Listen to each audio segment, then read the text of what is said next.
Buenos días, nos encontramos con Jonathan Cortés, un profesional en el campo del deporte, en una entrevista para la Fundación Universitaria del Área Andina. Buenos días, profe, ¿cómo está? Buenos días, Mateo, Andrés, Buenos ¿cómo días. están? Bueno, mucho gusto. Pues nuevamente me presento. Mi nombre es Jonathan Cortés, licenciado en Educación Física, Recreación y Deportes de la Corporación Universitaria Senda. Entonces, ¿en qué les podría colaborar? Claro que sí. Bueno, profe, para hacerle la primera pregunta, ¿qué características cree que son importantes en el entrenador? Bueno, tanto en un entrenador o un preparador físico o cualquier profesional, son pilares muy fundamentales los que debe manejar, como lo son, basados en principios positivos, aspectos muy positivos y en valores. Eso sí, totalmente. Pero para mí, en concepto personal, lo que más importante debe ser es el educar para poder vivir enseñando, pero también inspirando. Es decir, educar para inspirar. El enseñar con el ejemplo, que es lo fundamental. O sea, tú enseñas con tu ejemplo. ¿Tú cómo eres? Si estás basado en principios, en valores y demás, como te digo, y lo enseñas con el ejemplo. Aparte de ello, pues es fundamental que tú también tengas muy en cuenta que tienes una población frente a ti. Entonces es eso, ¿sí? Es el educar con el ejemplo, inspirar con esa educación y nada, simplemente pues hacerlo con mucho amor. ¿Por qué? Porque todo se encierra en realidad en una palabra y se llama pasión. Por eso les digo que es tanto como un preparador físico o cualquier profesión, ¿vale? Entonces es pasión, encerrarse en eso, en ser apasionado por lo que se hace. Ya otra pregunta sería, dígame tres aspectos negativos que tiene el entrenamiento deportivo y que pueda impactar en la sociedad. Bueno, en realidad aspectos negativos hay muchísimos, ¿sí? Hay muchísimos. Les voy a nombrar como unos de los que me parece a mí. Empezamos porque muchas veces, que esto es como más aferrado hacia los mismos deportistas, si se exceden en cargas y demás, ya la concepción del entrenamiento deportivo pasa a otro cuento. Empiezan a pasarse, a aplicarse inyecciones o cosas que no deben ser y eso altera en realidad lo que queremos como entrenamiento deportivo, que es mejorar la condición. Simplemente se desenfoca, ¿sí? Otro también importantísimo en el entrenamiento deportivo es, por ejemplo, que la gente se aproveche de los bienes económicos de los demás, sabiendo que están utilizando el medio deportivo como para otro fin, para lucrarse, pero que no es debido. Es decir, un ejemplo, las fundaciones, mucha gente busca formar una fundación, pero le cobra a la gente, ¿sí? No debería ser así, no se aprovechen de eso, eso está mal, y está mal visto frente a la sociedad y genera impacto. Otro fundamental también, bueno, es la parte de que no se apoya mucho. Podemos hablar de Colombia. La plata se roba.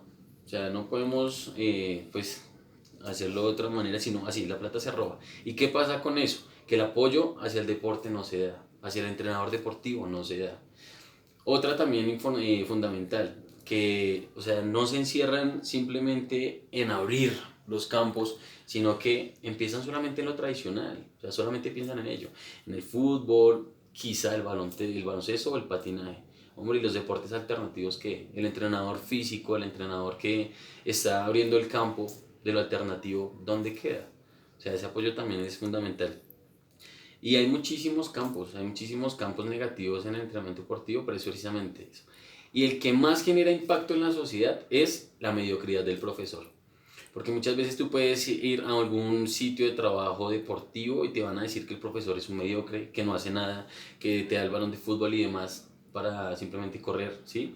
Eso está muy mal, está mal visto. Entonces, ¿qué tipo de profesor eres? ¿Del que en serio educa para inspirar? ¿O el profesor mediocre que eso es lo que más genera un impacto negativo? Ustedes se dan cuenta que eso pasa en todos los colegios y demás. Entonces, para mí, son esos. Pues pilares fundamentales negativos son esos, ¿vale? Ok, profe. Y bueno, ya por otro lado, ¿en qué orden de ideas podemos llevar a cabo una sesión de entrenamiento según su criterio? Bueno, hay muchos aspectos que eso sí se los puedo nombrar muy bien. Lo primero, porque sería como en cuanto a una planificación, ¿verdad? El entrenador pues va a hacer siempre su planificación. Lo primero debe ser la organización. Si tú no eres organizado, estás muy mal. O sea, tienes que ser muy organizado en cuanto a tus cosas para que todo te salga muy bien. Es una sesión de clase quizá de 2 horas, de 3, no sé. Pero si no tienes organización frente a ello, no te van a salir bien, ¿sí? Tú quieres llegar a un objetivo, hay que ser muy organizado. El segundo es el clima social. En cuanto al clima social, tú debes, vuelvo y lo digo, inspirar, ¿sí? para que los chicos lo hagan bien. ¿Con qué ánimo vienes? ¿Con qué calidad humana vienes? ¿Sí? ¿Con qué pasión das a conocer tu clase? El clima social empieza por ti, profesor, entonces, para que lo tengan en cuenta. También el tiempo de la práctica motriz, dentro de los parámetros que hemos hablado, es fundamental porque es nuestro núcleo, es en lo que nos enfocamos, ¿verdad? Ese sería el tercero para mí. El cuarto sería la retroalimentación. ¿Por qué? Porque en la educación sabemos, y todo lo que es formación deportiva, nos enfocamos en las partes positivas y por mejorar. Entonces, lo positivo hay que darlo a conocer, hay que estimular y motivar al deportista, ¿sí? Pero también hay que dar a conocer los aspectos por mejorar, porque no hay nada negativo, sino por mejorar. Y en el quinto sería la asignación de tareas, en ese orden de ideas. ¿Por qué? Porque no solamente debes quedar con eso, sino generar un complemento, ¿vale? Entonces siempre asignación de tareas es fundamental, que sería un refuerzo. Eso es importantísimo para la disciplina del deportista. Ok, bueno, muchas gracias. Y finalmente, en cuanto al uso de la tecnología, ¿con qué frecuencia la usa usted en sus sesiones de entrenamiento? Bueno, nosotros sabemos perfectamente que no todo el mundo tiene el uso de la tecnología a la mano en cuanto al deportivo. Es bastante complicado. Me atrevería a decir que el 95% de las escuelas de formación deportiva poco lo utilizan, ¿sí? Nosotros lo hacemos mes y medio, cada mes y medio en esos intervalos, en el club de fútbol y en la academia de natación también, que son el seguimiento de la parte del índice de masa corporal del chico, del avance motriz, de peso, de talla, y también trabajamos con el adipómetro. El adipómetro es aquel utensilio, aquella herramienta que es tecnológica para mí, la que mide la grasa del cuerpo. Entonces nosotros nos enfocamos en los entrenamientos precisamente en ello, en siempre tirar a trascender, a mejorar, y esos son los elementos que utilizamos, pero son básicos. Igual son tecnología, ¿vale? Eso es lo que hacemos nosotros y con esa frecuencia. Ok, muchas gracias. Espero que pues, les haya contribuido en algo y muchísimas gracias y los felicito. Están en una profesión maravillosa. Vale, muchísimas gracias. Buenas tardes, nos encontramos con John Huertas, de 36 años, licenciado en Educación Física, Recreación y Deportes de la Universidad Libre de Colombia. Buenas tardes, profe, ¿cómo está? Bien, gracias, ¿cómo están? Bueno, profe, defíname el quehacer de un entrenador. Bueno, yo considero que en un primer momento es la preparación conceptual que va a tener el entrenador. De acuerdo a esto ya es la preparación que tenga a nivel con el grupo, es decir, una característica técnica, una conceptual y una técnica. Muy posiblemente la estrategia también hace parte de ese mismo proceso. Conocer de antemano también la población a la cual se le va a dirigir justamente estos conceptos y tener en cuenta las diferentes situaciones en los contextos en que se encuentran las personas. Bueno, y además de eso, ¿qué funciones o cuáles son las funciones que debe tener un entrenador deportivo? Bueno, pienso que en un primer momento es la preparación de conceptos, la parte teórica.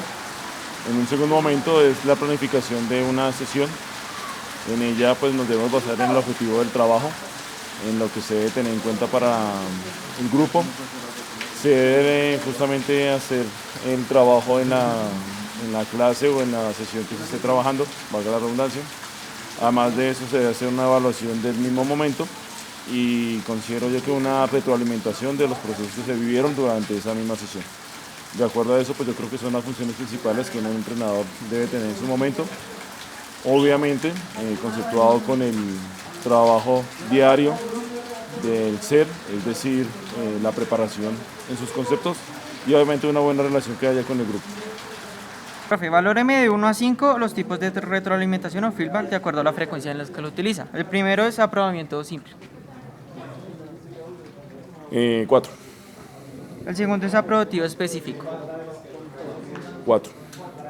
El tercero es reprobativo simple. 3. El cuarto es reprobativo específico. 3. Y ya la última es específico neutro. 4. Según Moreno hay una clasificación muy conocida, que es democrático, autoritario y permisivo. ¿Cuál se considera usted que es? Según las características del entrenador, Sí. bueno, si es mi persona, considero que es democrático, ya que se permite trabajar con el grupo, se permite trabajar con el individuo, con el ser, conocer también el pensamiento, porque pues muchas de las situaciones se tienen que ir de la mano con la persona. Bueno, y como entrenador deportivo, ¿cuál de estos valores cree que tiene mayor nivel de importancia? Entonces me los va a organizar de 1 a 7. Entonces, la honestidad, la sensibilidad, gratitud, humildad, prudencia, respeto y responsabilidad. Bueno, es algo muy duro, ¿no? Pero bueno, bien. Pienso yo que en un primer momento está siendo en mayor importancia el número uno. Entonces pienso que el respeto. Número dos estaría la responsabilidad. Número tres, la honestidad. Número cuatro, la gratitud. Cinco, sensibilidad. Seis, la prudencia y por último la humildad. Pero pues, digámoslo que dentro de la escala de valores que estamos mirando, cada uno tiene su propio concepto, ¿no? Y tener que definirlos cuál es más importante que otro es muy complicado muchas veces cuando cada ser, dentro de su forma de trabajar, pues los está promocionando dentro de su forma de participar con los estudiantes. Entonces, puede ser que de pronto piense uno que el número uno es el más importante, pero el último también tiene mucha significancia para cada uno de nosotros y obviamente hay que transmitirla a los muchachos. Listo, profe, muchas gracias. No, ustedes. Buenos días, nos encontramos con Miguel Torres, entrenador deportivo de fútbol de 23 años de edad, egresado de la Fundación Universitaria del Área Andina. Buenos días, profe, ¿cómo está? Buenos días, bien, gracias. Bueno, profe, cuénteme, ¿cuáles son los aspectos tácticos que usted utiliza en sus métodos de entrenamiento?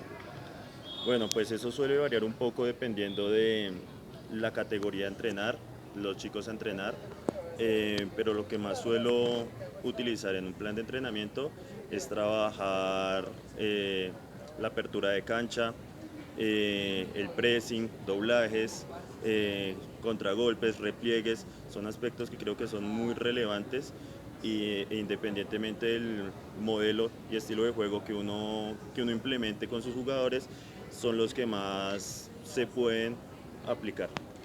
Bueno, ok. Y pasando a lo técnico, ¿qué métodos utiliza?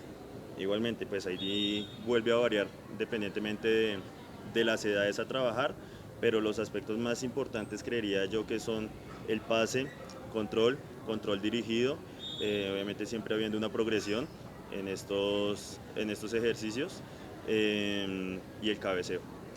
Bueno, y en cuanto a lo fisiológico, ¿qué es lo más importante para usted? En aspectos fisiológicos, creería yo que el más importante es la mejora del consumo de oxígeno. Asimismo, también podríamos trabajar la mejora en el umbral aeróbico y anaeróbico. Entonces, creo que trabajar esos dos aspectos son muy relevantes en un jugador de fútbol. Bueno, profe, otra pregunta. ¿Qué aspectos psicológicos usa usted en su método de entrenamiento? Bueno, aspectos psicológicos,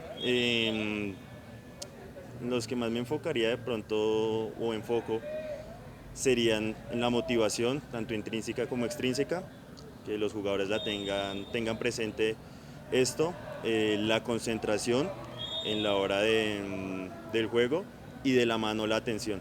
Concentración y atención que siempre vayan de la mano a la hora del juego. Bueno, y ya para finalizar, deme 3 razones por las que los jóvenes deberían hacer deporte. 3 razones por las que los jóvenes, bueno, aleja al joven de vicios, ¿sí? Lo vuelve una persona activa, alejándolo de enfermedades futuras, obesidad, entre otras que ustedes ya conocen. Mantiene al deportista activo, a la persona activa en todo aspecto. Eso le ayuda también a la hora del estudio, porque pues tener un cerebro activo le ayuda a uno para rendir en otras áreas, independientemente si es estudio, si es trabajo, le ayuda a uno en esas labores. Muchas gracias, profesor.